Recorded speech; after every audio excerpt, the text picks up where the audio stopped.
problem too. They were misdiagnosing tons of shit, but they ain't gonna talk about that either.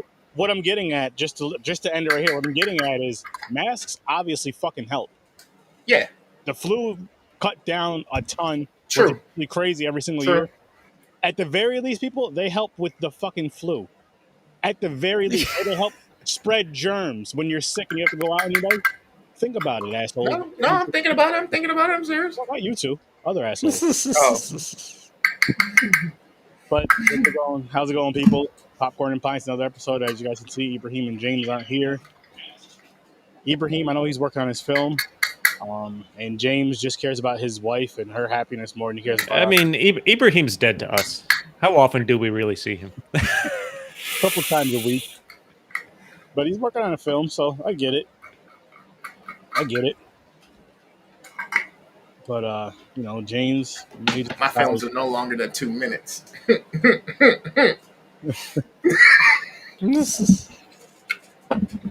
Oh, fuck. Well, with that being said, people, let me show you what we're reviewing tonight. I didn't get a chance to do the whole video thing. A little busy, but Mean Girls and The Fifth Element. So, yeah. Early ratings for Mean Girls. Started off Puerto Rican Chris. I love this stupid movie. I've always had fun with this movie. This has been literally probably one of my favorite movies since about my college time, 2005, 2006. Wow. Yeah. This is a guilty pleasure of mine for sure. I'm going to give this a solid 7. It's probably going to go up. Wow. I wasn't expecting. Yeah. Actually, nah. It's an 8. It's an 8. I'm good. Go ahead. I'm done. Don't even. It's an 8. We're not gonna have this go around no more. Don't even pretend. Just do it. It's an 8. I'm smiling hard. I love you, Lindsay. Old Lindsay, not new Lindsay. Well, new Lindsay might be like old Lindsay. Whatever. I just love you, Lindsay. Like, dude, I'm right there with you. Like, this is. I mean, it's ridiculous, but it's. Like, the cast is great. Lindsay Lohan's heyday. Tina Fey, this was her first screenwriting job, and she fucking knocked it out of the park. Like, it shot her into, like, comedic, iconic writing status and everything, which she was kind of already, with SNL working her way up there. Like, most of my notes that I put together for this is just about casting because they nailed it. Like, all of the characters is insane. But it's got great jokes from what I was reading, and I throw in some trivia later. Like, they had to tone it down to not get the R rating. Like, this was more raunchier than we got, like, when it was first written. Yeah, but and it's not totally off base. Like, I'm honestly, it's probably the same in high school now. I'm glad I don't go to high school now. I'm glad I went to high school before social media. That's for sure. But like, just the clicks and stuff, that I don't think that ever goes away, no matter really kind of where you are. Probably not. But to some extent, yeah. It's just different now. Like you're saying, you're glad you're not in school now with fucking social media. Like it's like double, it's quadrupled now. No, more than quadrupled. You know what I mean? It's more to the extent. It's like that's what I'm looking for. Never ending. Yeah, it's like infinite, never ending. As far as like Bowling for Soup has a song called "High School Never Ends," which fucking is fantastic. And I've actually had it stuck in my head this week. But I give this movie an A. It's one of those movies, great jokes, great writing, great cast. You come across it, it's always worth watching for a little bit just to kind of chuckle. Not even a guilty pleasure. And it was like a pop culture phenomenon. Like, it's lived on quotes and everything, references, GIFs. People still quote this movie and shit like that. But yeah, I'm right with you, man. I'll give it an 8. An 8. Ooh. Well, I'm gonna give it a 6. Wasn't bad at all. It's funny. I had quite a few funny parts, but it just, I don't know. It wasn't bad. It wasn't for me, but it wasn't bad. It was the typical comedy that came out around times. So it had a lot of funny parts, of course. But yeah, I'll give it a 6. I know I'm probably gonna stay at a 6. Would I watch it again? If it's on, maybe, or like say if the wife wanted to watch it, then yeah. But other than that, probably no. I can be honest and say no. Oh, you'll watch it again, you son of a bitch. Mm-hmm. You will. It's one of those that just finds its way into your brain and your heart. Hey, So, even the Obamas love this movie. Like it was funny. I was like reading through some trivia and stuff.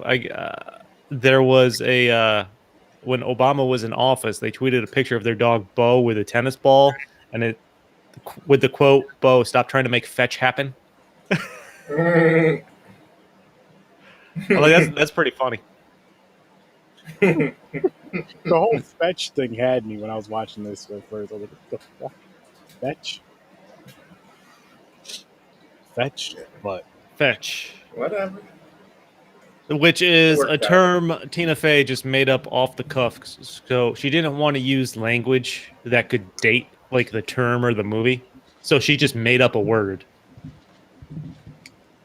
I was gonna say, so since it was raunchy or whatnot, it just shows how good the comedic brilliance is behind it for them to tailor it back and make it work so well. It is. It's like obviously you start off with this jokes. Like the one in particular I was reading when like, Lindsay Lohan's first day, she's like walking into the cafeteria trying to find a place to sit. The one pervert guy comes up and asked if her muffins been buttered or something like that. yeah. It was going to be like a cherry popping question, like Oh. I was reading, but they had to tone that down. There was like a masturbation joke somewhere that they had to take out or rewrite or something like that. Like they had to rewrite a lot of stuff. How old But- was she in this movie? Lindsay Lohan, I don't know. I don't know how old she was. This is her first non-Disney movie. I know that. What's the name of the actress that plays Rachel McAdams? Who plays Regina? She was 25 in this. Okay. I Okay. want to say she was like 17, 18, maybe 19 tops, right? But Lindsay Lohan had to be like 20, maybe at the oldest. I don't know. That's a good question. I should have looked that up. That's a great freaking I'll question. look it up right now. So what are some of your favorite jokes in this movie? I gotta try to remember. I'm bad with that. Oh fuck. Well, I mean, the whole element with the fucking weight gainer thing was just fucking priceless, man. That It was was just funny. genius and priceless for how long it went on and everything, and then everybody started getting onto it, and it wasn't just her that got, wreaked the havoc of it. I was like, oh shit, there's always collateral damage, right? You know what's funny? I remember that always made me remember when I was in middle school, 8th grade. Maybe it was like 8th grade or 9th grade. I had like my locker. If you kicked it, you could open it. Okay. Someone else figured that out and started taking my lunch. Did you So pick this? it happened like a few days in a row. So one day I came in, or one night before, like I had like Oreos. I scraped out the stuff and I put toothpaste and like chili powder in the Oreo and put the Oreo back together, put that in a bag, put that in my lunch. Someone took my lunch the next day, so I stayed late after school to move my locker afterwards. Just Just because I assumed there'd be retribution. But that's kind of what that weight gain bar reminds me of when she's like, yeah, it helps you burn carbs.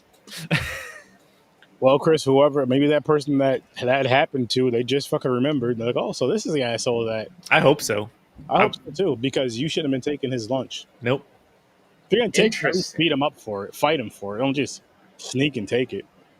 That Catch means- this little tidbit here. So supposedly, Lindsay Lohan's performance in this movie was deemed the 11th best performance of the 21st century by the New Yorker. I saw that. Like, What? this movie gets a lot of praise, man. Like, you wouldn't think it just based on the concept and like the actors and stuff like that. This movie is really, really well regarded. How old was she in 2004 or 2003? This was a 2004 movie. What year was she born? I gotta go look her up now. But of course, her dad in this is the janitor from Scrubs. Yes, Dr. Jan, I always love any Scrubs connection I can make. Holy Yeah. shit, she's my age. 35. I'm older than her by fucking like 2 months, 3 months. You got way too excited over this. I know, really. Dude, you don't understand. I understand. I mean, I guess it's good you're I was watching somebody my age on the TV. You realize it's getting easier to do that these days.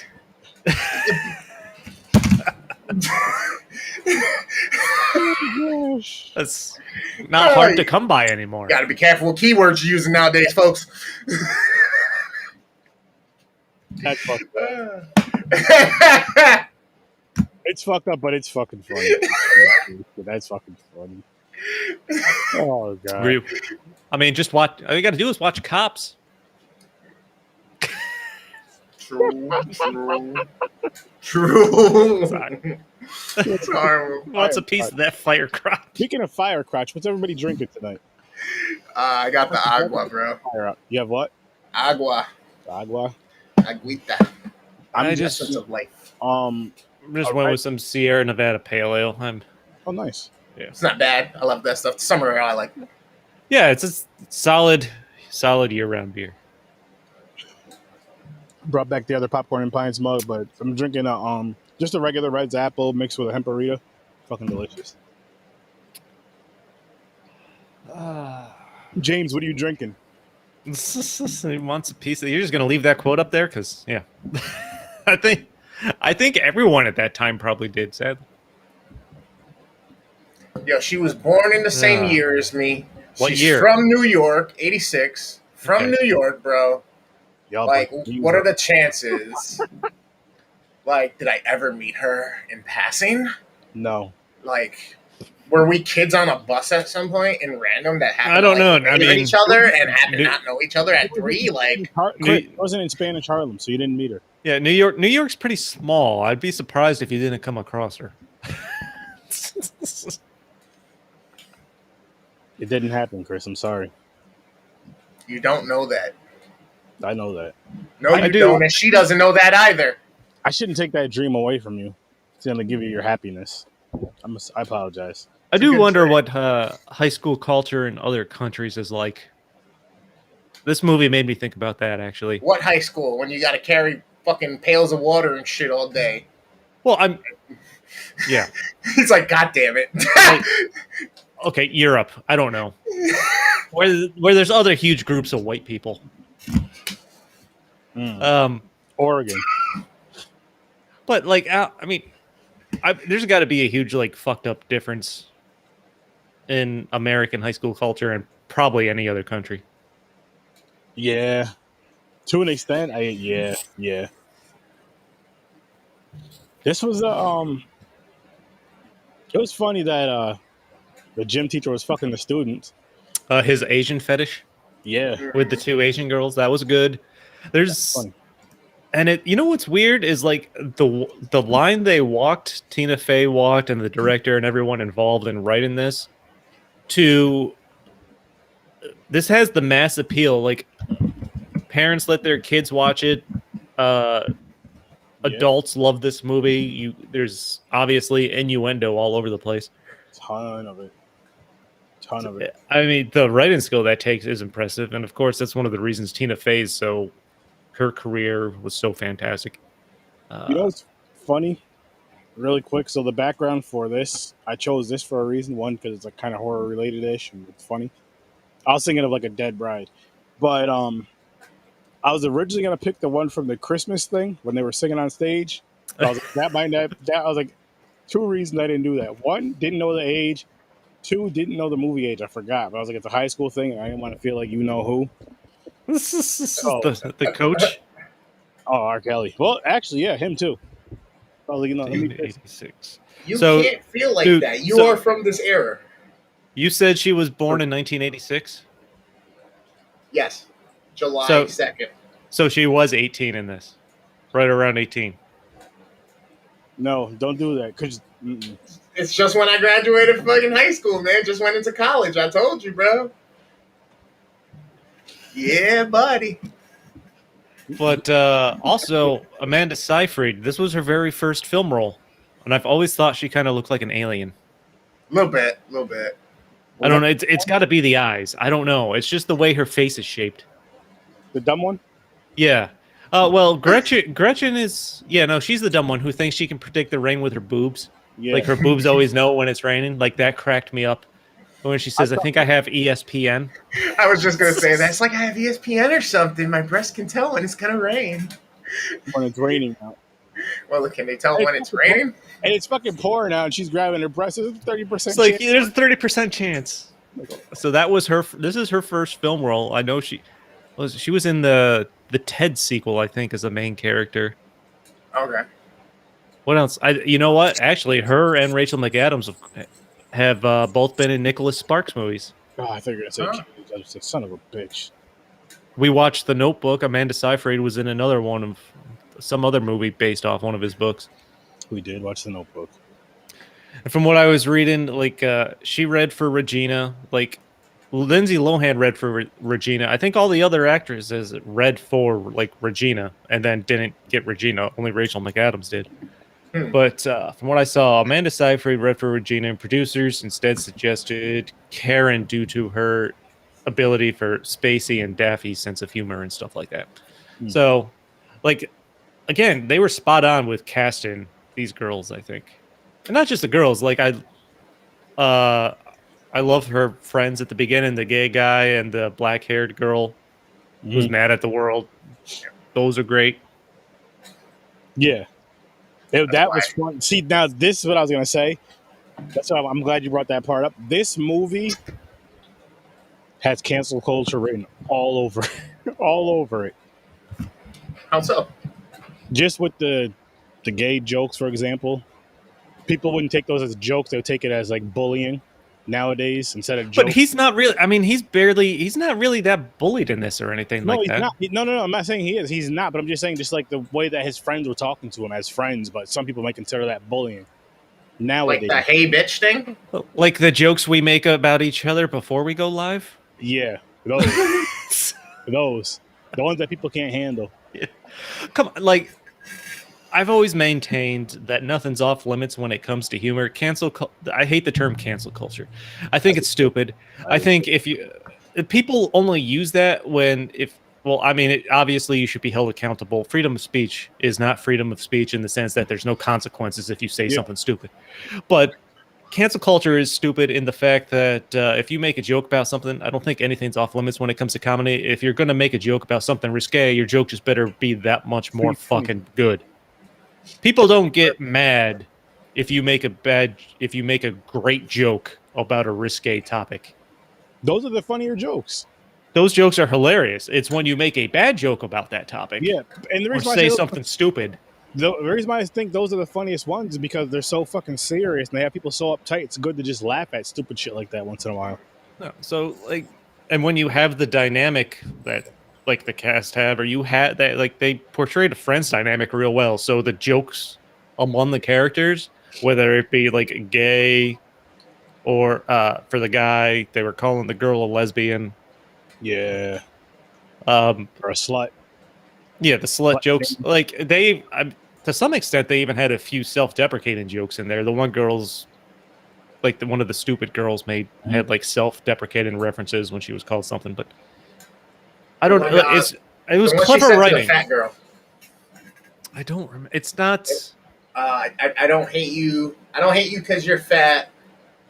You hate me because you're fat, or something. Wait, no. What is it? I don't hate you because you're fat. You're fat because I hate you. That's what? And what was funny about that is the girl was in the wheelchair and she went backwards off the table. The wheelchair trust fall. That I cracked up at that. Funny. When they're doing the trust falls and the wheelchair goes backwards. Never doing that, so don't even ask, Michael. Or when the girl playing Gretchen says, "It's not my fault I'm so popular," and then she goes to do her trust fall and everyone steps to the side except Amanda Seyfried's character. That cracked me up. And I always love Tim Meadows. Everything he shows up in, he's I know he does like a lot of support and stuff, but he's great in those roles. I'm not sure who he is, but Tim Meadows, the principal, the only black guy in the movie. Oh, that's his name. Oh, and he's fucking hilarious too. And I never. He is, man. Fucking hilarious. I've been a fan of his since he was on SNL. What was the movie he did where he was kind of the pimp? The ladies guy. Was it just the ladies man? I don't remember. Yes. Yes. He has the smiley face tattoo on his ass. He's got the little lisp and he talks like this because he's the ladies man. Mm-hmm. Actually, now that I think about it, he's played the principal. He's been like the school administrator in a lot of stuff. He's on the Goldbergs.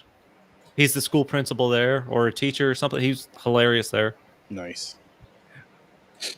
But in particular, where like after everyone discovers the burn book and he's holding all the girls in the cafeteria there or the gym, saying it's time for some girl talk, and the one girl talks about how wide her vagina is.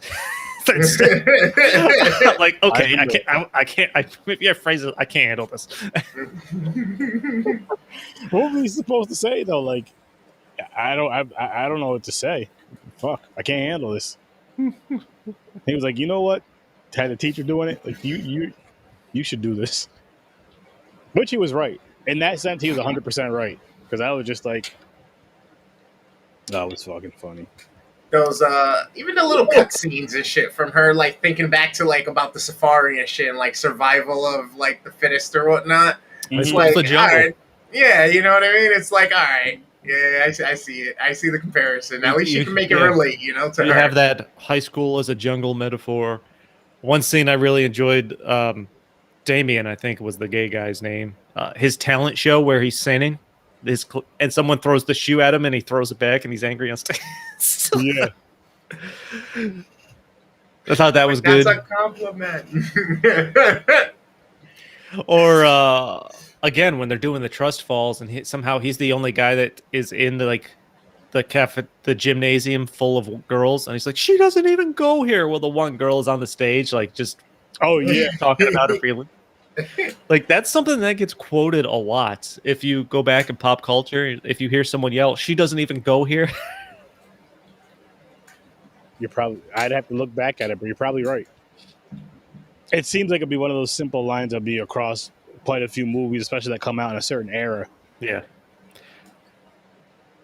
Who got told they smell like a baby prostitute? I don't remember. I don't remember that. Mm-mm. What do you guys think about Regina getting hit by the bus? I thought it was funny. I thought that was fucking funny. I wasn't even expecting that. Because this movie, yes, I knew it was a comedy movie, but it wasn't like that type of comedy, you know what I mean? Where you have somebody getting hurt and you laugh at comedy. I mean, it's funny, but at the same time, it's like the bus driver can see the direction he's driving in. Like if you just take a second to observe the scenery around, it's literally a straight line that this bus has to be going. Yeah. Like he's got to see people like way in front of him. He's flying though. Like how fast was he fucking going down? Yeah, I know, really. Plus he's going like 50 miles an hour in the school zone, which is what 10 or 15 miles per hour is the school zone. He's not doing no 10 or 15. That's why you guys got to drive slow. And then I enjoyed the montage of her afterwards and like the neck brace and stuff like that. That's pretty good too. And Amy Poehler as her mom, the cool mom. Yo, I opened the door and she was like, "Do you need anything, honey? Do you need a drink? Do you need something? Do you need condoms?" I was like, wow. So, and I read something hilarious today. The scene where they first show Amy Poehler as her mom, like the girls go there after school and the dog starts biting her nipple, like her sweater. Like she hid, oh, hold on. I put this in my notes. What was it? Like she pinned... Oh, what was it? To film one of the scenes, Amy Poehler pinned a piece of cocktail wiener into her bra to encourage the Chihuahua dog to bite her nipple area. Wow. That's dedication. So that's what's going on there. That's what the dog's after. That's hilarious. That's brilliant. That is. And then not to take it out of context, folks. It's a joke from a movie. It's a line from a movie. And on the third day, God created the Remington bolt-action rifle so that man could fight the dinosaurs and the homosexuals. Yo, and that was really in the movie too with the kids. And that's the stuff I'm talking about, right? It's like Cards Against Humanity kind of little bit humor here and there. You know what I mean? That they tailored back. Not as... Yes. Yeah. Not as dark for some, but yeah, I can agree with that. I've never played that. I've heard of it. Man, it's great. It's fun. Super fun. That'd be fun to play live. If we could figure out a way to play that live, that'd be fucking awesome. That would be. If we could do a virtual Cards Against Humanity show. I don't know how we would do it, but I don't know. We'll work it out. But some little trivia here. So, like the main girl A lot of the main characters are named after real people. From what I was reading, Tina Fey likes to name characters after real life friends, mainly because it makes writing easier for her. So a lot of these people are named after people she knew. I think you can, if anyone's curious, you can go and look that up. She may have even, I know she released a book where she talked about that a little bit. Lindsay Lohan first read for Regina George, but the casting team felt she was closer to Katie, of course. Plus, she kind of feared the Mean Girl label and what it would do to her image coming from Disney movies. So she was happy to play Katie.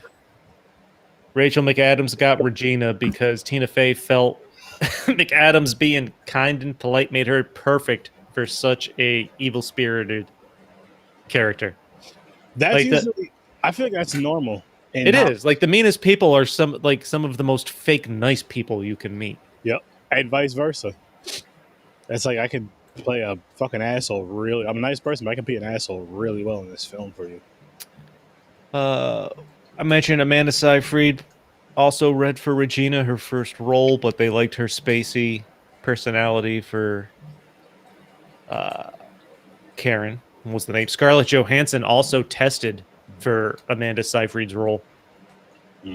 So I don't know how old Scarlett Johansson was in 2004, really before, of course, she blew up. Lizzie Kaplan, who plays the black-haired girl that's, who befriends Lindsay Lohan at the beginning. I guess initially they considered her too pretty for the role, but they loved, what was it? They wanted like a Kelly Osbourne type actress, but she was picked because of her raw emotion that she was able to portray, from what I was reading. Okay. So she was able to convey that hatred of the world better than probably anybody else they saw. Nice. She did great. Like her casting for secondary, even the casting for secondary characters in this movie was great. It really was. But Evan Rachel Wood was offered a role. She turned it down. I don't know what role. That would have been interesting. Who is she? Evan Rachel Wood, I don't know. She's in Westworld now. She dated Marilyn Manson for a while. I don't know what else she was in, but I knew her name. I think she got big, started getting big towards the end of the 90s. It's interesting. It's not ringing. Blake Lively tested for Karen, Amanda Seyfried's character, and she didn't get the role. So Scarlett Johansson and Blake Lively both tested for that role, and they gave it to Amanda Seyfried, who had never been in a movie before. For this film, it ended up working. I feel like there was no bad casting in this movie. So no, that's a good. That's mind-boggling considering those names now. I know. It is. I love hearing stuff like that though. They're like, so and so was supposed to play this role, but they either didn't get it or they turned it down. No, and like that's one of my favorite things to do when we talk about these movies now is to, when I go to look up trivia, I look for like casting stuff just to see who else could have been involved. Lacey Chabert, who plays Gretchen, like the brunette, the shorter brunette girl, that was like their first and only choice. Gretchen Wieners was her name. Ashley Tisdale apparently auditioned for that and didn't get the role. Really? Yeah, another Disney actress. Disney. And Lindsay Lohan's crush, what was his name? Aaron in the movie. That was a last-minute casting decision by Tina Fey because that guy resembled her SNL co-star Jimmy Fallon. She said. Could have just chose me. I could have just been Aaron throughout the whole damn movie. Also, in real life, that guy's gay. Oh. Okay. That's always something else I find interesting when I find out, an actor with one sexual representation is always portraying a different one. Yeah. It goes to their acting skill, too, man. Yeah. It's a credit to their acting skill when they portray that. Hell yeah, it does. Hell yeah, it does. Believe the lie, baby. Believe the lie. Oh, fuck. But just remember, don't hook up with a chick, spend like 40 years with her, and then tell her. That would be bad. That wouldn't be very nice either. No. Not as nice as this wheel. But overall, man, I enjoyed the movie. Like I said, I still give it an 8. It's always if I come across it, I would leave it on just for some jokes and stuff.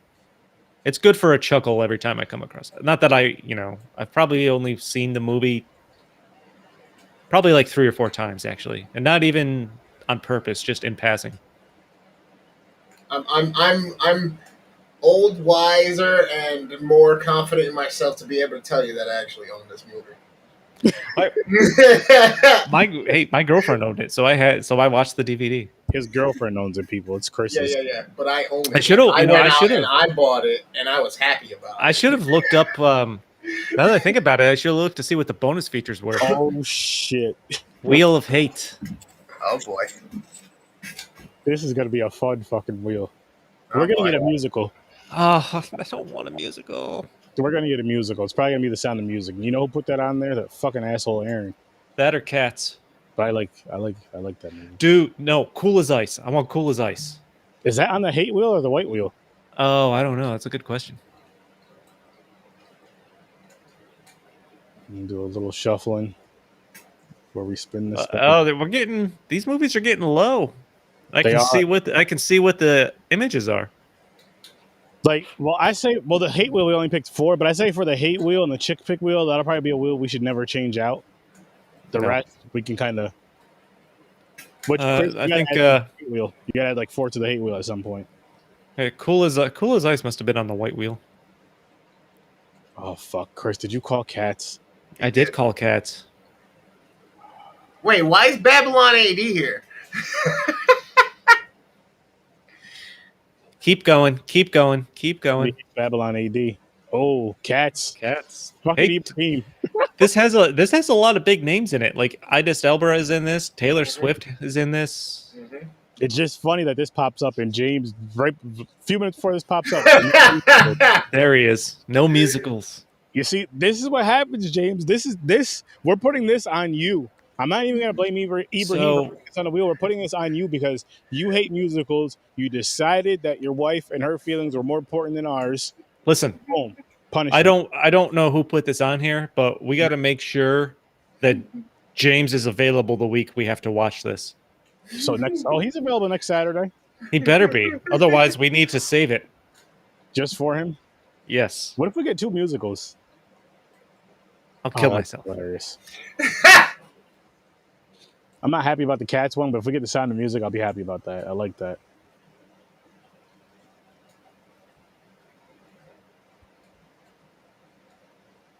Babylon AD. Babylon this time? Nah, it's going to be Bob and Bud. Oh, yeah, it's going to be Babylon.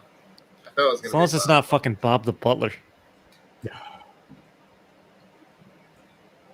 Babylon AD. Who's in this? Vin Diesel. Oh, that's why it's on there. That's why it's on. So this was directed towards me. Yep. This was the pilot that he came up with for Fast and Furious 11. When they go to space next. Jesus Christ. It's a sci-fi Fast and Furious. There's only 6 movies left on that wheel. Wow. Well, that one was smaller. Remember, we only put 4 on there a piece. I know, but still. But, damn. Yeah, you're right. Cats and Babylon AD. What the fuck? Cats and Babylon fucking AD. Also, I mean, I've never seen either one, so I'm excited to see something fresh. I haven't seen either, and I'm gonna get loaded for Cats. That's for sure. Oh, it'll be high as shit for Cats.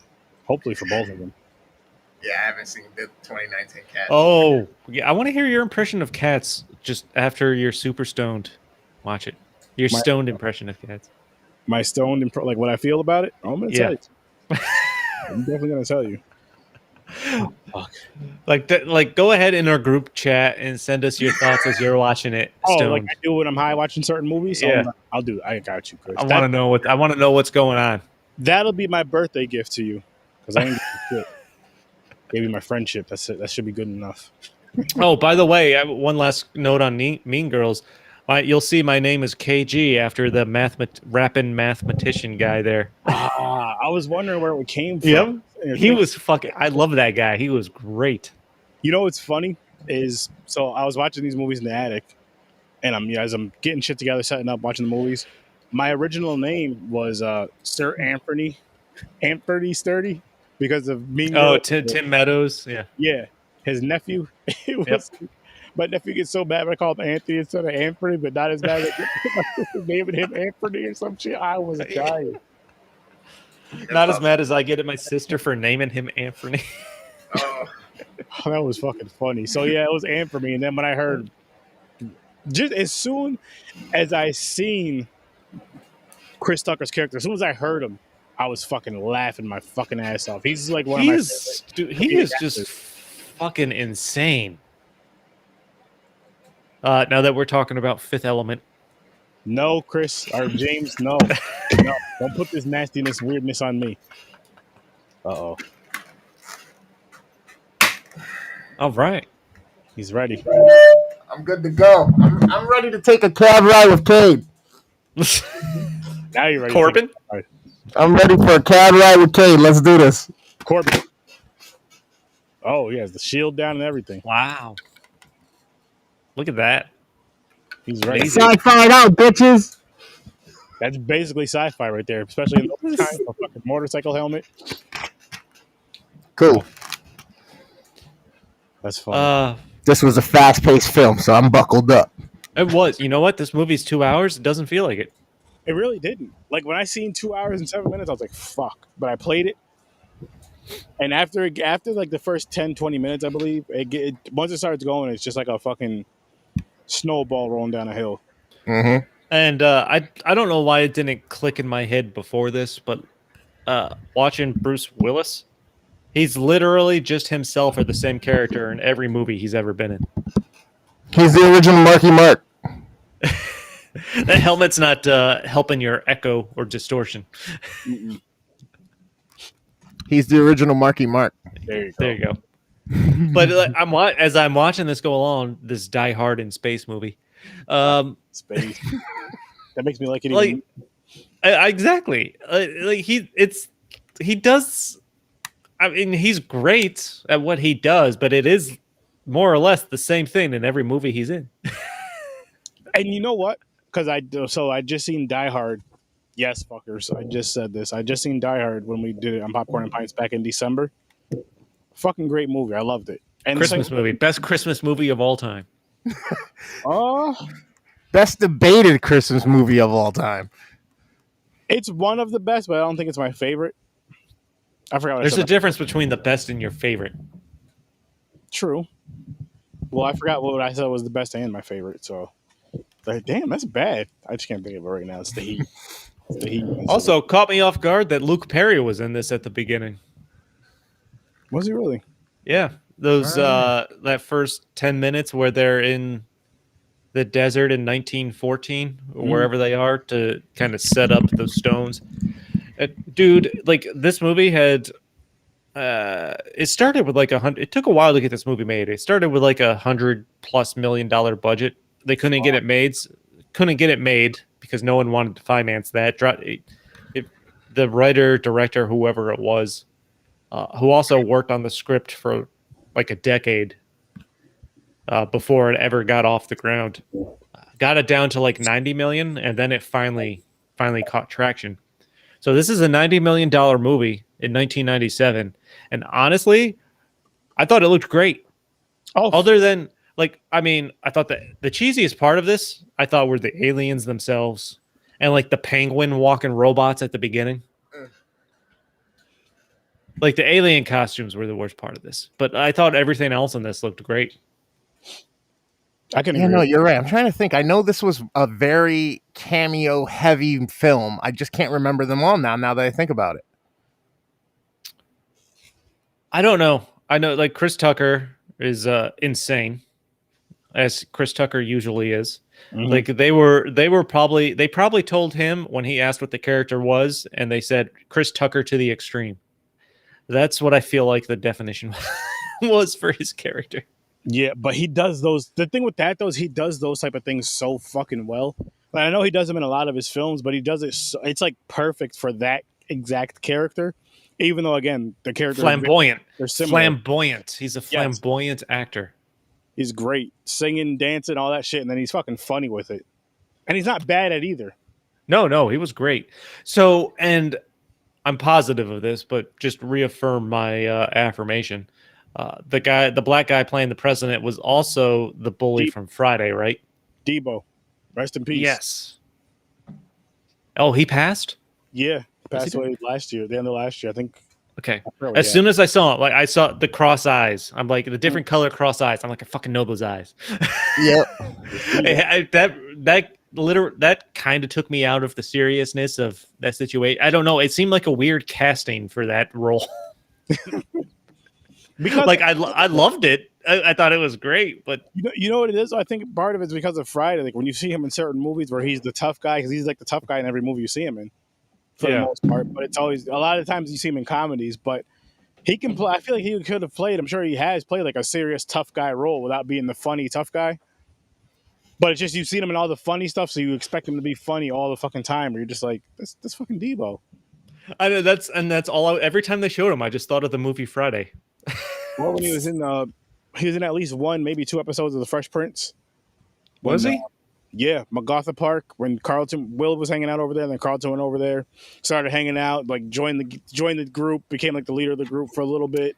How many seasons did Fresh Prince have? That was on a while, right? My wife and I are watching it. I think 6, 7 or 9. 6. I think it's either 6 or 7. I think it had at least one or two too many. I think. I don't know. Because I'm still laughing at him like through. I'm around like season 4 or 5. We could do a Fresh Prince rewatch podcast. I would fucking love to. Speaking of the word Prince, they actually tried to get Prince to play the role that Debo played. I thought it was for the role that Chris played. No, they tried to get him to play what's his face, the president, the guy who wore purple, the ambassador or whatever the hell. Yeah, the president. Oh shit. Yeah. Did I write that down? I don't know. That would have been interesting. And can you believe this was written by a 16-year-old? Yeah, it was so Prince was cast to portray Rod. I think that was the president's name. But he couldn't schedule the filming around his touring dates. It was Ruby Rod. Oh no, Prince was cast to play Chris Tucker's position. Oh. Yeah, that's what I was thinking. Because it would have made more just a flamboyant character doing that. The singing and shit. The clothing. Yeah. So Prince was cast. Oh yeah, to play I misunderstood that. My bad. Yeah, he was. That was originally going to be a Prince role, but his touring got in the way. He couldn't do it. But this movie started, like I mentioned, the guy that wrote this started writing the story when that became the movie when he was 16 years old. He was 38 when the movie finally opened in cinemas. Fuck. So 20 years later, almost 22. Fuck. I hope you got some good money from that shit. Fucking Gary Oldman's in this thing too, like. And you know what, Gary Oldman, I was reading about interviews he did about this. He basically only did it as a favor to the guy that wrote this movie because they financed something else. That guy financed another movie of his. Okay. So he felt like he owed him. Bruce Willis still liked the movie, I think. In fact, they were going to recast Bruce Willis. Like they wanted Bruce Willis when they had the $100+ million budget. And then the movie got shelved for a while, and when they came back to it, started making it again, but at the lower budget. He was going to Beeson. What was his name? Luke Besson, however you want to pronounce it. The guy that created this movie was going to recast Bruce Willis's part because he was just too fucking expensive. Because he's Bruce Willis in 1997. Yeah. Oh yeah. So Bruce is like, you know what? Just let me read the script. If I like it, we'll work something out. And clearly, he liked it, and they worked something out. Good. But I mean, that's kind of cool on Bruce's part, of course, as well too. And I feel like that's the way you should be as an actor. Obviously, money's important. Yeah, I mean, I agree with you. I mean, to the extent, which I'm sure you're probably saying anyway, but I agree with that. As far as like, if you really believe in the film and really love the film, it's like, well, take that risk. It could be one of those classics, those cult classics, where you're getting paid money lots and lots of money down the line because it's in commercial. You know what I mean? It's just being used in different ways. Well, what was it when we talked about Batman? Jack Nicholson did the movie for like a low payday, but he worked in percentages of like merchandising and stuff, and he made like over $100 million off one movie because Fucking of that. genius. Fucking genius. That's what you Called do now. stacking pennies. Like you can take less money to make a movie and then find other ways to get percentages of other shit. Yeah, I agree with that. I agree with that with stuff, but again, it's if it's something that you absolutely believe in. I think Danny DeVito's still making money off Twins. I forgot what we mentioned it back in the episode. I forgot what the structure was for him, but that's like one of his hot movies he still makes the most money from. That's crazy. And I feel like my favorite role from him that I can think of is Penguin. Batman Returns. Yeah. Fucking perfect. Fucking perfect. But yeah, and Bruce Willis still had hair in 1997. Kind of. Some. We didn't rate this yet, did we? Oh no. What do you guys think? What's everybody thinking? Everybody got a number in their head yet? Anybody? I'm going 8 all around on this episode. I'm gonna give this an 8. I watched this movie. Honestly, I don't know if I've seen this movie more than once. Okay. I remember going to, and I saw it at a drive-in as a kid when I saw it. And I remember being flabbergasted as a young lad in 1997. So hold on, I was 13, 14, depending on whatever time of the year it was. And Mila Jokovich's strap outfit. Like, oh yeah. As a young prepubescent teen. Pubescent, you said? Or pre? Pre. I'm just pre-creep, same thing. Both. At that age, it really doesn't make a difference. Definitely not. No. But watching this now, I'm watching it. I'm like, you know what? This shit still looks great. I mean, some of the effects are. I thought about what they could do with the kind of budget these days with like the Star Wars when they go into like the space and the hyperdrive and stuff like that. But I didn't really think there was a lot more they could do that they didn't already do. The worst parts of this were the outfits by far. And like I said, the alien costumes, and then the robot aliens at the beginning that just walk around and look like penguins. I wrote robot penguin down in my notes. I like robot penguins. Yeah, but like the story. I mean, the story was fine. The good. Chris Tucker's insane. Fucking hilarious. And then especially once the action starts with Bruce Willis, then it's Die Hard in space. Yeah. Yes. Explosions, gunfights. It's good, man. I enjoyed it. James said they burnt her hair, I believe. Yeah, I don't know how they did her hair, but that was crazy. Mila Jokovic, who of course goes on to Resident Evil. Mm-hmm. Smoking hot. Chris Tucker screaming in this movie, almost in tears. He screams like a girl, man. Such high pitched voice. Yes. What was it? When Bruce Willis shot like around him so the floor would drop, he was screaming the whole way. He's like, "What are you doing, man?" Drop. I was fucking laughing so hard. Nope, but I give it an 8. Enjoyable, fun to watch. I agree. Holds up. I agree. And like, so the first half of the movie before Chris Tucker's character, I'm like, I'm enjoying this. I'm good. It is a little slow in the beginning. I'll say that. Once his character came in the picture, it really locked me in.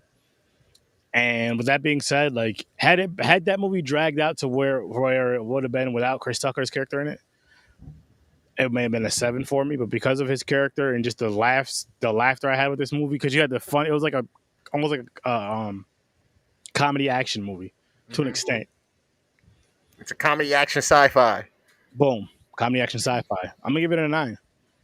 Wow. I really had a good time with this movie. I had a really good time with this film, and I would like to watch it again. I'm not saying I'm gonna watch it again soon, but I definitely like to watch this one again. Oh yeah. Man. What about you, Puerto Rican Chris?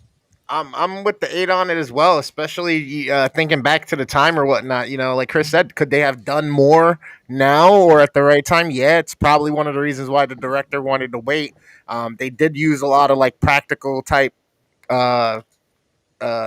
movie magic or whatnot to make the things look good, the animatronics or whatever, or the aliens the way they looked with the prosthetics and all of that shit. But it doesn't take away from the fact that it's still a great movie despite its small shortcomings in like the visuals type deal. Even though for that time that was so next level. Like this is the Jetsons in live action put to a million cranked up. You know what I mean? With Bruce Willis In live action. doing a space Die Hard and then a hot chick running around half naked the whole movie.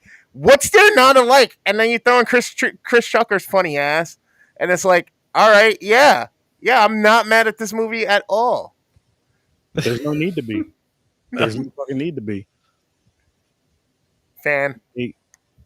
8, and a 9 for this one. And I feel like James will like this movie a lot as well. He probably. Oh, did he send you the video of his reviews? Oh shit, he did.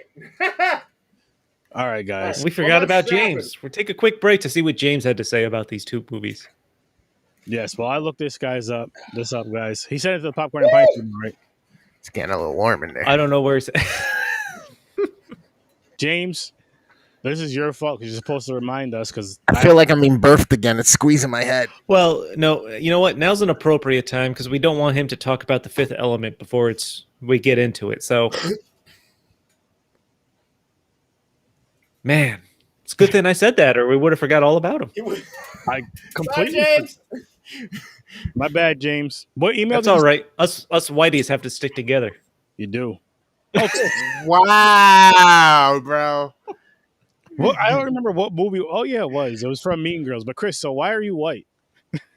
What part of the movie was that? It was when the one girl was like, the stupid girl was like, "So you're from Africa? Why are you white?"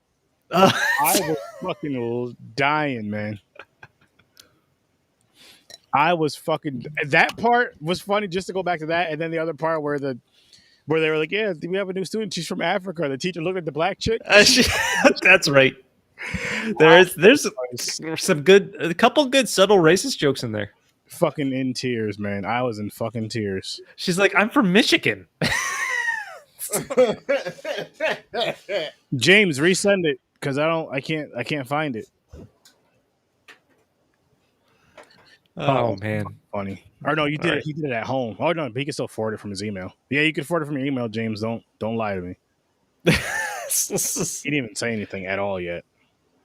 No, well, hopefully he sends it again then. I hope so. Did he send it to my? He wants to send it to my horror. But so from what I was reading, yeah, Prince was originally cast as in Chris Tucker's role, which I think that could have been pretty interesting to see. Yeah, but Chris Tucker fucking knocked that eccentric. I don't even know if it's a radio host or just radio show host. I don't know what the fuck it actually is, but host of something. He knocked that out of the park. I'm kind of glad Prince didn't get it, to be honest with you, because I don't think he would have brought this type of energy, and it would have definitely left. I don't. He is more. Yeah, Chris Tucker's more wound up than Prince would have ever been. I'm sure. Yeah, he has the acting. I think. He does. Prince would have had the flamboyance in appearance, but Chris Tucker brings the full attitude. Yeah, hell yeah. I agree. Prince would have brought the singing, the dancing, all that stuff, but the attitude, Chris is where he really took that home. It home. So Mila Jovovich, who I thought it was pretty impressive for her having to basically her dialogue to be in a fake language half the movie. And make that sound believable. That's got to be incredibly hard as an actor. Yeah, hell yeah. So you kind of got to act with emotion, and then just remember these ridiculous sounds you have to make. Yeah, it's almost like you got to think of, okay, so what is she actually saying here? How would I say it, but say it in this language with like the gibberish inflections on the voice? You know what I mean? I always find that fascinating when I watch something that has somebody that's trying to talk in some kind of other fake race language. Like I watch a lot of sci-fi, so like Elven or something, or like some old ancient language they make up a name for. Yeah. Klingon, which you can now which you can of course major in some. Which is crazy. Yeah, that's insane. Did you know you can get a degree in comic books? Can you? Doesn't surprise me. I was like, holy shit. Some kind of artistic degree, probably. Yeah, and like comic book history, art history and shit. I'm like, yeah. Holy art fuck. history, if you want to get specific, yeah. Holy shit. But so for the character of Lilo, who Mila Jovovich plays, I guess she was chosen from like 200 to 300 applicants that the writer met with. You know who else was considered? Elizabeth Berkley from Saved by the Bell. Which one? Who Really? plays? Yeah, who was in Showgirls? Yeah. She played Jessica. Was it yeah, Jessica? Jesse. Jesse? Yep. Jesse. Wait, Jesse. Jesse Spano. Jesse Spano Okay, was. okay. Yeah, Oh. she came close to being cast, like super close. Wait, what was she supposed to be again? The bitchy character? Mila. Yep. Mila, the red-haired Nice- girl, the Nice, Fifth Element. tall, long-legged. I don't know, man. That would have been. That's. I can understand why actors don't want to get pigeonholed or being in something super successful like that. It's a kind of a double-edged sword because I will never see any Saved by the Bell actor in any role other than their Saved by the Bell role. Like Unless I will you always, do something like this that makes you go, oh, I hey, don't know. Like I've it's seen nice. most of Showgirls, and I was thinking about Saved by the Bell.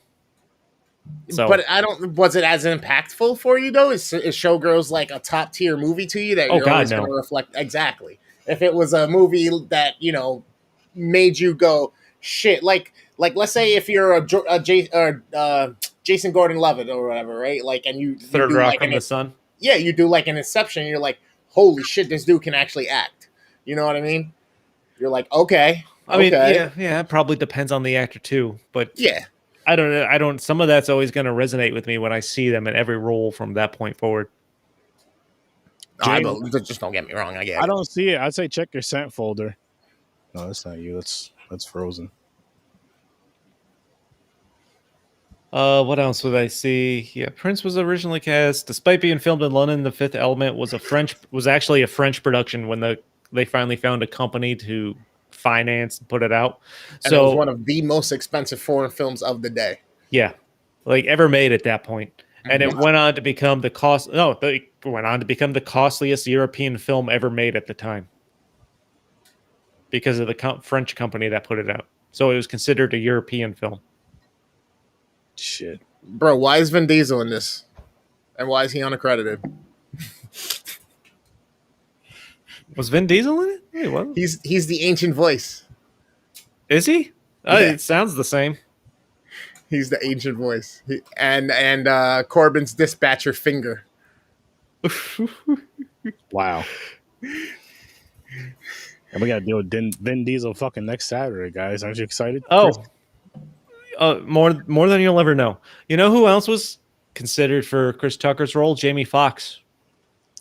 That could have worked, but he doesn't have the high pitchedness. Not as high pitched as Chris.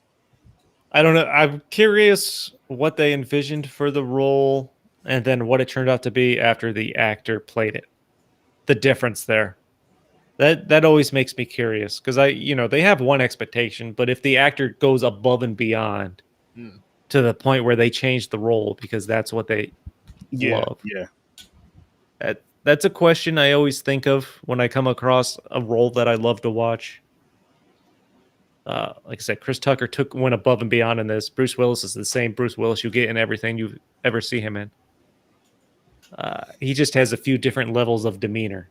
Mm-hmm. Chris, yeah, he's on another level. Honestly, he's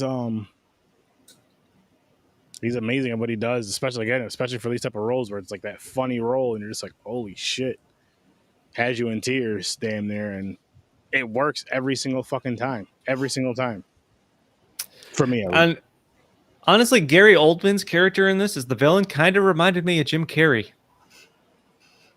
I felt like he had a little Jim Carrey-esque, and it was probably because of the accent. I hated his accent. Like the super southerny kind of dingbatty type accent. Like it wasn't a good villain accent. Is it me or did Bruce Willis seem like he was smirking in like every goddamn scene? It almost seems like he was either super happy to be there or just like, oh God, what the hell is this shit? All right, so yep. He had a smirk in a lot of his scenes. And honestly, him hitting on or coming on to this girl that falls in his cab so early, so soon, so fast was kind of weird. He was like, lonely. oh, hello, hey girl. Like, oh well. Like he was, yeah. He was Like lonely. he's trying to kiss her awake literally 2 hours after meeting her Beauty and the at Beast. like the priest's apartment there. Sleeping Beauty. Same thing. He didn't even meet her for 2 I'm hours. like, this it's kind of creepy. It is. Blame Disney. But Blame Disney. and then another like also I want a Chinese restaurant to just drive up to my window. Like he had like, the one scene where he's eating lunch, talking to the chef, and it's like this little Asian Chinese Mhm. setup that's in his awesome. boat that just pulls up to your apartment window. I'm like, that's fucking awesome. I want restaurants to do that to my window. I know. But yeah, man, look, this is what I want. I can use that right now. You ain't the only one, man. I am one thing that surprised me, and I noted this as I wrote it down, like they don't ask Bruce Willis to save the world till an hour into this movie. They had the So budget. like he's literally nothing. He's just kind of going about his life for half of this movie, and even in the first half of the movie, it doesn't seem like it's that slow. Yeah. Mm. They kind of don't know that he's the chosen one. You know what I mean? So, or what role he's really supposed to play, and it's like, oh, okay. Shit. Oh, She's shit. the fifth element, and I'm the key to unlocking it, and the protector. Go figure. And Run your fingers through my freshly mowed looking forehead. Yes, Oh my god. Oh my he God. was he had his stubs freshly cut. Chia. Chia Bruce in space. Chia Bruce. Did anybody else notice in the opera scene where they have the divas in an opera, the armpit holes that were cut in the costume? I assume for air. Yeah. Oh shit! I didn't even realize that big blue weird looking thing. Yeah, I didn't like even- when she lifts her arms, you can see that armpit holes are like cut in the costume. Yep. that had to be for some sort of air. She's Yeah. like this world class opera singer, so I'm pretty sure she was like, listen, like, no, I cannot work like this. I noticed that. And then, like, the big climactic scene at the end where they're trying to figure out how to open the stones. Mhm. They figure it out. They blow the wind on one. The guy drips his sweat on the other. One puts sand on top of the other. That's fine. And of course, magically, Bruce Willis has just one match left to help save the world and open the last firestone. Like, he pulls it out and he's like, nobody breathe. And my first thought is, why the fuck would you light this so far away from the stone? Why would you not hold it right over the stone, the match, when you go to light it? Instead of slowly having to pull it up from like your waist, telling people not to breathe and try to set it up. Why not try to light it as close as fucking possible? It's a special key Hollywood. that grows. Hollywood. Oh, It's a man. special key that grows. Yeah, that's what's going on in Bruce Willis's pants. I was just gonna say, I'm sure it is. And But, eventually, you know, for the two quick tube banging at the end there. Mhm. It was bound to happen. Oh yeah. So, and then the last note I saw on this, I guess the movie was supposed to be a trilogy, and the guy that wrote it had 3 scripts that he had just condensed into one to get it made. Oh fuck! So, Okay, that could explain kind of the slow and then really fast. possibly, yeah, trying to that first hour of the movie, because I mean, even though the movie's 2 hours, it didn't feel like it, but there's still not a lot going on in that first hour as they try to establish. But somehow they did it at a point where, like, I'm not bored. It's kind of neat to see all this futuristic stuff. It doesn't look that bad, so I'm not taken out of it. Yep, the whole environment and atmosphere in the world they create kind of plays its own role as a character that helps you enjoy it a little bit further without it feeling as flat. It definitely helps fill the room a little bit. Yeah. Very true. Very true. But I The guess colors you guys want to jump into final ratings for The Fifth Element? locked in at that 8. Yeah, man, me too. I'm sticking with the 8. I'm sticking with that 9. Locked in with the 9. Had a great time with this. We'll have to get Who James. just tried joining in and I heard something go badut? I'm so confused. What happened? Is that your better half laughing at us? Me? Yeah. I don't know. Maybe I'm not paying attention. Somebody just tried hopping in. This guy came in so damn late. What's up? Ruby's Rod. Look at that. Oh, he got a haircut. Haircut. He's got no sound, though. This guy, man. Light skins, man. They just show up when they want. That's awesome. So real quick while he gets that going, I got this meme here. It says, girls be trying to make you watch some bullshit ass show. By the third episode, you're fully invested. This other dude's like, homie, I just wanted to, Now I'm here on the final season of Vampire Diaries.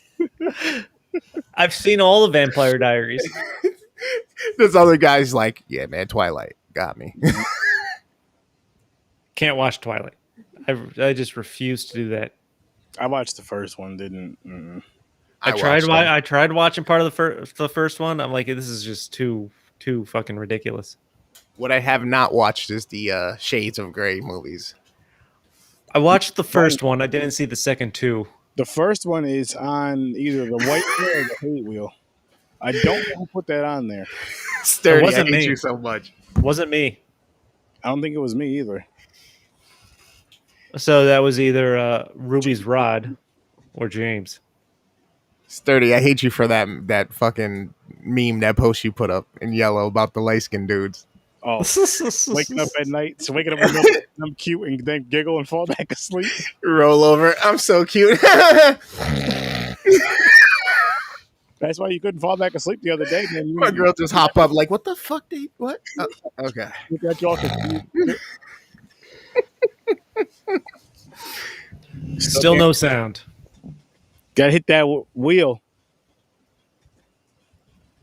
Hit the cog and then pick the right audio input.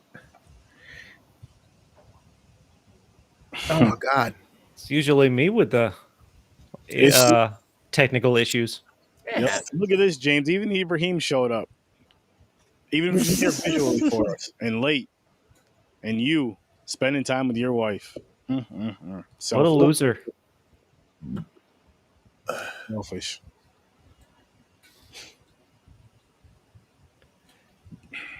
James the loser. We'll have to get his re-reviews next weekend on these two movies since he sent a video that we don't have somehow. Yeah, because it's not even in the inbox for Popcorn and Pints. I just checked it like 4 times. Where did he send it to? He said he emailed it to Popcorn and Pints email. But it's not. But then he said he couldn't find it in his sent folder at all.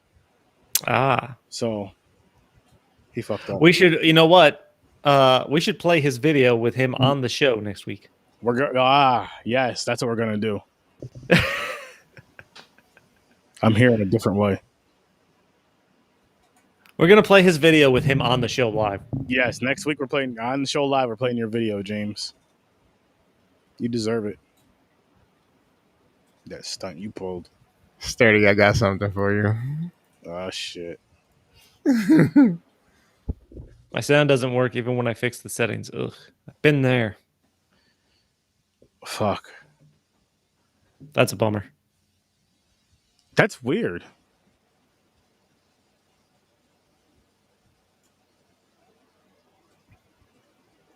You're just gonna have to do sign language. Oh. Dude, write it down and put it up. There you go. Yeah, write notes and hold up the signs. That would be funny. I give this movie a. But Ibrahim has on his Deep Focus Cinema a great review that's super in depth with another one of his fellow podcasters on there. That they go so in depth on like the costume design, all the artwork and stuff like that was used, art director and all of that stuff. And yeah, so you definitely, if you want to know the details, you want to go back and it's almost like its own special features section. So go check them out. Deep Focus really Cinema. Is, man. If movie nerd to the extreme. Yeah. But shit, what do you guys want to do? You want to give them a couple more minutes? You want to wrap it up? We can give it another. I say we give it another minute or two. Yeah. Are we gonna do the trailers? And then we'll do our trailer reviews for next week. Yes. If only to say James is technologically declined as well. I will use. I wish you had to watch these trailers too, but at least I'll have to watch both these movies. That's good. Cats, baby, cats. I gotta get ripped for that. So freaking hungry again all of a sudden. I'm gonna have a snack and go to bed after this. That's what I do. I'm basically gonna do the same. Have a snack and lay down. Oh, so have a shower, snack, then lay down. You gonna game tonight or no? Get a snack in the shower. Because I'm getting up so early tomorrow. Gotcha. Oh yeah, I can't go tomorrow. By the way. Oh yeah. Yeah, now we can. Okay, I'm on my phone now. All right. Yeah. Actually, looks and sounds really good. I found a solution. There we go. All right, guys. Well, I'm here. I'm in LA right now. Well, the LA area. It looks like Aaron is reaching his hand into Lindsay Lohan's boob area there. There. Reaching into her lower You guys mind your business. That's awesome, man. Good to see you. Yes, welcome. Yeah. As we wrap up the show, just in I time. love The Fifth Element, by the way. Fifth Element, fucking awesome movie. It is great. I never saw it. Like, I never saw it when it came out in theaters, but I remember seeing it many times, like on television. And like, yeah, I was like 9 at the time. It's kind of funny because I really vividly remember like me and a friend was at a friend's house and we're watching the movie, and we're like 10 years old. And then like there's that scene where they're like having sex in this tube at the end. Yep. And like her parents are like there. It's like really awkward. It's like a PG-13 movie for kids. Yeah. And they're banging in this test tube. That'd be fun. Great. I mean, at least they don't go too in depth on the scenery there. Yeah. Yeah, they don't. They don't. But I mean, you know what's going on. Yeah, there's some tube banning going on. Mm-hmm. So I got sucked into feeds. I'm sorry. Would you rate this movie, Ibrahim? It's like an 8.5. It's very high for me. It's like the thing about The Fifth Element, is that it's just like a movie I could always watch. I can always watch the movie. And like, it's so funny because like the movie, you know, like today this would be a franchise. There'd be like 5 of them. Yep. Probably. They'd have made so many of this movie. Like if it was successful, they would just keep pumping them out. Because like there's so much stuff where you could see there could be a bigger story, but it's just this movie and that's it. So I don't know if you caught what I said, but the guy that wrote the movie wrote it as a trilogy and then condensed it into one script to get the movie made. So Yeah. obviously now we live in the days of trilogies. So had this come out now, yeah, we're talking franchise. Yeah, it'd be a franchise. Yeah, 4 or 5 100%. films. As many as long as they made money. I mean, the dude Luc Besson, like he's written so much. Like he wrote all the Taken movies. He wrote all the Transporter movies. There's a bunch of stuff where he's very prolific. Unfortunately, he's also prolific when it comes to banging models, whether it's consensual or not. So that kind of got him fucked up, and so he's been canceled. So we're not going to see any movies from him for a while. Very unfortunate. But yeah, he was at the time he was married to Mila Jovovich. Oh wow, he was married to her? I didn't know that. Yeah, they got married. Mm-hmm. Wow. They had a couple films together, and then she was like, "I'm done with this asshole." Moved on to a different director, Paul W.S. Anderson. That's a dude that does all the Resident Evils and shit, right? Every movie that she does, he does, right? Every movie. He's the only reason she has a career, right? Okay. A little bit. I mean, she's actually talented. No, I'm not saying that. I'm just saying, had he not been a director and she hadn't had these roles. Well, I would say that if it weren't for her, he wouldn't have a career. Or he would have been pigeonholed into AVP 3 or some other. Yeah, I never looked at it that way. Yeah. Interesting. Yeah, no, I've always looked at it the other way. Yeah, the mutually beneficial relationship. Those movies are like, they're just a vehicle for her anyway. Those Resident Evil movies. Yeah. And it's just become like, it's almost like a joke. It's like, okay, let's see how Alice is just going to obliterate 1 billion people in the next movie. And it became kind of boring. I wonder, did he do the Monster Hunter movie that they just recently put out with her? I think he did, yeah. That's what I mean. Dude, You'll see that there's no. They're so lucky. God damn, I need somebody like that I can just start making movies with or something, and just all right, babe. 2 years from now, we'll be back at this shit. Well, All right? when Ibrahim's on his, the high rolling movie director, we're all going to be extras. Nice. Yeah, I right? think we deserve more than extras. We deserve at least speaking roles because he actually talks to us. Oh, I'm talking a couple lines, but still. Okay. That I'm movie. over I here don't know if you like, guys. I don't know if you guys saw Monster Hunter or not, but like basically they have this whole crew, right? And so it's her and a bunch of Marines, and of course, like halfway through the movie, they kill off everybody except for her. Yeah. And it's her and another guy, Tony Jaa, is like the rest of the movie. It's like Do they have sex at some point? No, no, Really? no sex. Okay, that seems like a missed opportunity. I agree. I agree too. That movie, there's a lot of missed opportunities in it. It's not very good movie. Yeah. Anyway, Fifth Element, fucking great movie. Yeah. Love that scene with the diva. Really good. That scene's awesome. And like they legit put someone in a giant blue suit. Yep. That latex thing. Oh my god. And I did notice the cutouts in the armpits for what I assume was air of any kind. Had to be. Yeah. Yeah. Oh, farting in that had to be terrible.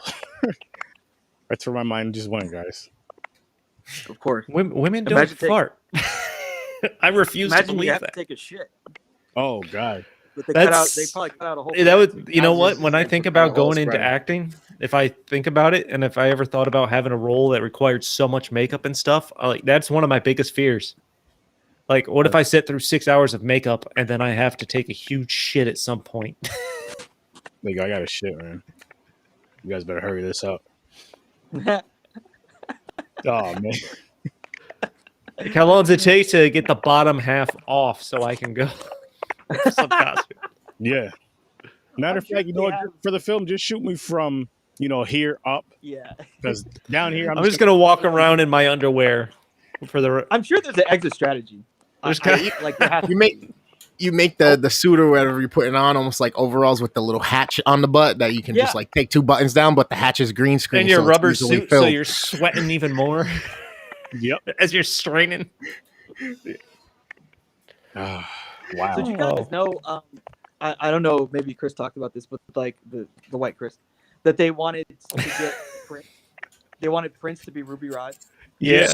Yeah, we just pointed out. I actually got the wrong person, the wrong character. Both Chris's pointed. It was like a team effort. Puerto Rican Chris got the characters mixed up, and white Chris corrected them, helped him out. That would have been fun. Cause like, I mean, I don't know. Chris Tucker like kind of kills it.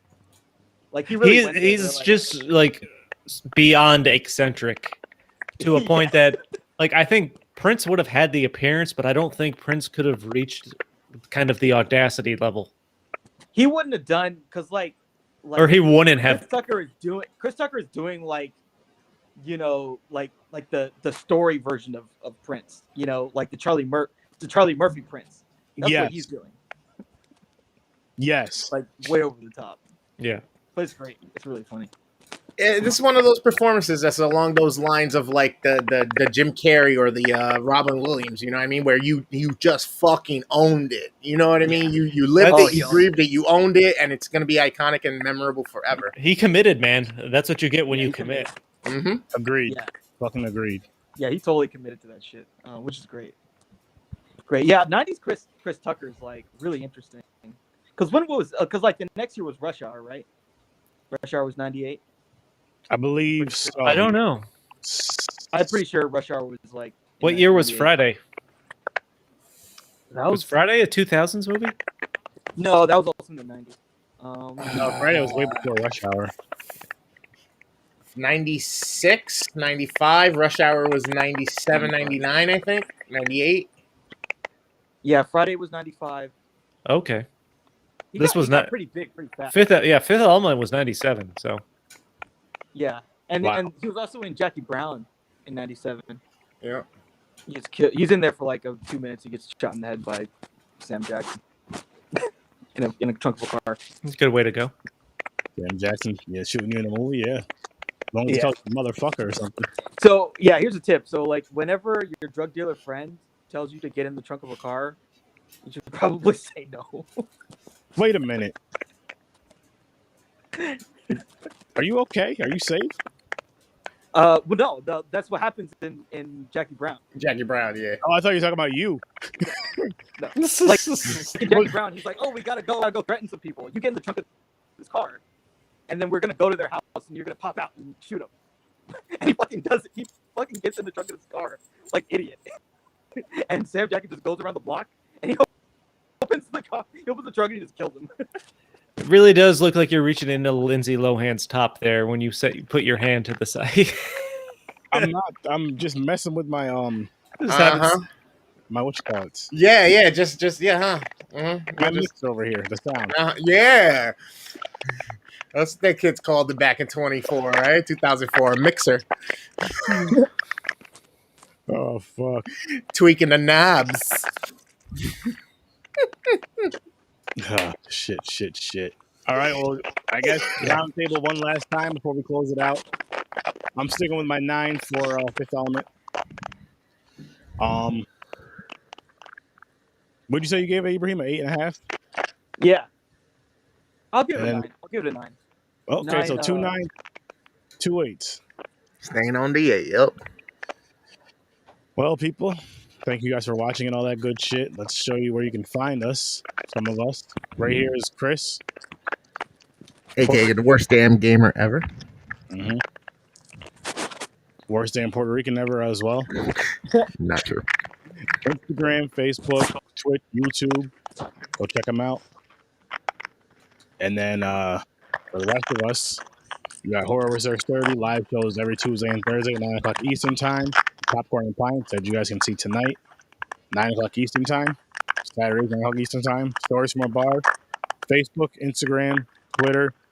Anywhere you can listen to podcasts, you can hear Stories from a Bar. Deep Focus Cinema. Facebook, YouTube. Check that shit out now, bitches. Check it out now. Go subscribe, like, share, review, all that good shit for all these platforms of all these amazing contents. What did he say? James said, have a good night, gentlemen, and peace out. And I guess, that's how we'll close it out. Everybody have a great night, and peace. The Batusi. There you go.